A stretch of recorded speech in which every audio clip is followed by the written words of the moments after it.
ಎಲ್ರಿಗೂ ನಮಸ್ಕಾರ ರೀ. ಶ್ವೇತಾ ಪ್ರವೀಣ್ ಯೂಟ್ಯೂಬ್ ಚಾನಲ್ಗೆ ಸ್ವಾಗತ. ರಾತ್ರಿ ಅನ್ನ ಉಳಿದ್ರೆ ಏನ್ ಮಾಡ್ಬೇಕು ಅನ್ನೋ ಚಿಂತೆನೆ ಮಾಡಬೇಡಿ.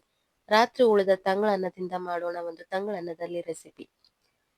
ಒಂದು ಗಡಿಗೆ ಅಥವಾ ಮಡಿಕೆ ರಾತ್ರಿ ಉಳಿದ ಅನ್ನನ ಮೊಸರು ಮತ್ತು ನೀರು ಹಾಕಿ ರಾತ್ರಿ ನೆನೆ ಇಡಬೇಕು. ಮಡಿಕೆ ಇಲ್ಲ ಅಂದ್ರೆ ಸ್ಟೀಲ್ ಪಾತ್ರೆಯಲ್ಲಿ ಕೂಡ ನೆನೆ ಇಡಬಹುದು. ಈ ರಾತ್ರಿ ತಂಗಳ ಅನ್ನನ ಊಟ ಮಾಡುವುದರಿಂದ ದೇಹ ತಂಪಾಗಿಡಲು ಸಹಾಯ ಮಾಡುತ್ತದೆ. ಜೀರ್ಣಕ್ರಿಯೆಗೆ ಸಹಾಯವಾಗುವ ಉತ್ತಮ ಬ್ಯಾಕ್ಟೀರಿಯಾಗಳು ಬೆಳೆಯಲು ನೆರವಾಗುತ್ತದೆ. ಈ ತರ ಕಲಿಸಿ ಮುಚ್ಚಿಡಬೇಕು. ಬೇಸಿಗೆಯಲ್ಲಿ ದೇಹಕ್ಕೆ ಚೈತನ್ಯ ನೀಡುವ ಆಹಾರ ಎಂದು ಹೇಳಬಹುದು. ತುಂಬಾ ರುಚಿಕರವಾದ ಆಹಾರ. ಬೆಳಗ್ಗೆ ಒಂದು ಪಾತ್ರೆಗೆ ಒಗ್ಗರಣೆ ಕೊಟ್ಕೊಳ್ಳೋಣ.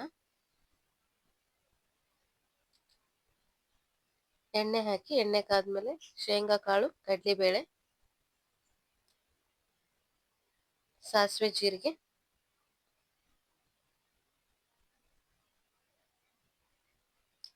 ಸಣ್ಣದಾಗಿ ಹೆಚ್ಚಿರುವ ಬೆಳ್ಳುಳ್ಳಿ, ಕರಿಬೇವು,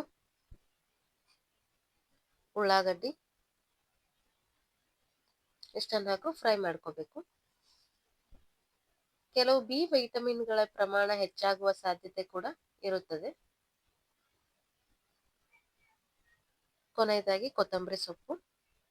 ಒಗ್ಗರಣೆ ರೆಡಿ ಆಯ್ತು. ಈ ಒಗ್ಗರಣೆನ ತಂಗಳನ್ನ ನೆನೆ ಇಟ್ಟಿರ್ತೇವಲ್ಲ ಅನ್ನಕ್ಕೆ ಹಾಕಿ ಕಲಿಸ್ಕೋಬೇಕು.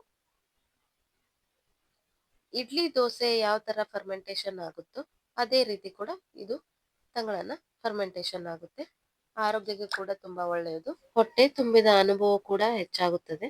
ಜೀರ್ಣಕ್ರಿಯೆಗೆ ಸಹಾಯವಾಗುವ ಉತ್ತಮ ಬ್ಯಾಕ್ಟೀರಿಯಾ ಕೂಡ ಬೆಳೆಯಲು ನೆರವಾಗುತ್ತದೆ.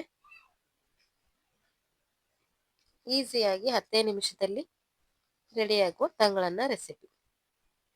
Thank you for watching. Subscribe my channel.